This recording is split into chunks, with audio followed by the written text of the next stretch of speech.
ಗುರುಬಲ ಇಲ್ಲ, job related issues ಏನೇ ಇದ್ರೇನೋ ಅಥವಾ ಎಜುಕೇಷನ್ ರಿಲೇಟೆಡ್ ಇಶ್ಯೂಸ್ ಏನೇ ಇದ್ರೇನೋ ಈ ಒಂದು ಸ್ತೋತ್ರವನ್ನು ಓದಿದ್ರೆ ಎಲ್ಲವೂ ಕ್ಲಿಯರ್ ಆಗುತ್ತೆ ಅಂತ ಹೇಳ್ಬಿಟ್ಟು ನಮ್ಮ ದೊಡ್ಡವರು ಹೇಳ್ತಾರೆ.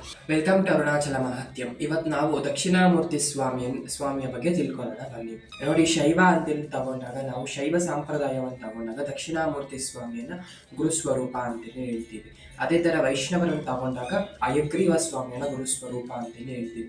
ನಿಜವಾಗ್ಲೂ ಹೇಳ್ಬೇಕಂದ್ರೆ ಶೈವ ವೈಷ್ಣವ ಇಬ್ಬರ ಮಧ್ಯೆ ಯಾವುದೇ ರೀತಿಯಾದ ಭೇದ ಅನ್ನೋದಿಲ್ಲ. ಶಿವಶ್ಚರದಯಂ ವಿಷ್ಣು ವಿಷ್ಣುಶ್ಚರದಯಂ ಶಿವ ಅಂತ ಹೇಳ್ಬಿಟ್ಟು ಹೇಳ್ತಾರೆ.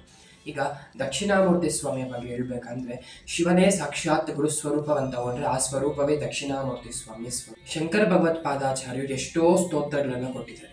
ಆ ಎಲ್ಲಾ ಸ್ತೋತ್ರಗಳಲ್ಲೂ ಅತಿಶಕ್ತಿವಂತವಾದ ಸ್ತೋತ್ರ, ಮಹಿಮಾನ್ವಿತವಾದ ಸ್ತೋತ್ರ ದಕ್ಷಿಣಾಮೂರ್ತಿ ಸ್ವಾಮಿ ಸ್ತೋತ್ರ.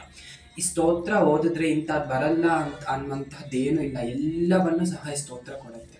ನೋಡಿ, job related issues, education related issues ಏನೇ ಇದ್ರು, ಅಥವಾ ಓದಿರೋದು ನೆನಪಿಲ್ಲ, ಅಥವಾ ಓದ್ತಾ ಇರೋ ತಲೆಗೆ ಹತ್ತಾ ಇಲ್ಲ, ಈ ಥರ ಏನೇ ರಿಲೇಟೆಡ್ ಇಶ್ಯೂ, ಮಾತು ಸರಿಯಾಗಿ ಬರ್ತಿದ್ರೆ, ಗ್ರಹಸ್ಥಿತಿಗಳು ಚೆನ್ನಾಗಿಲ್ಲ, ಗುರುಬಲ ಇಲ್ಲ, ಮದುವೆ ಆಗ್ತಾ ಇಲ್ಲ, ಈ ಥರ ರಿಲೇಟೆಡ್ ಇಶ್ಯೂಸ್ ಏನೇ ಇದ್ರೂ ಸಹ ದಕ್ಷಿಣಾಮೂರ್ತಿ ಸ್ವಾಮಿ ಸ್ತೋತ್ರವನ್ನ ಭಕ್ತಿ ಶ್ರದ್ಧೆಯಿಂದ ಪಾರಾಯಣ ಮಾಡಿದ್ರೆ ಎಲ್ಲವೂ ಸಹ ಕ್ಲಿಯರ್ ಆಫ್ ಆಗುತ್ತೆ ಅಂತ ಹೇಳ್ಬಿಟ್ಟು ಹೇಳ್ತಾರೆ.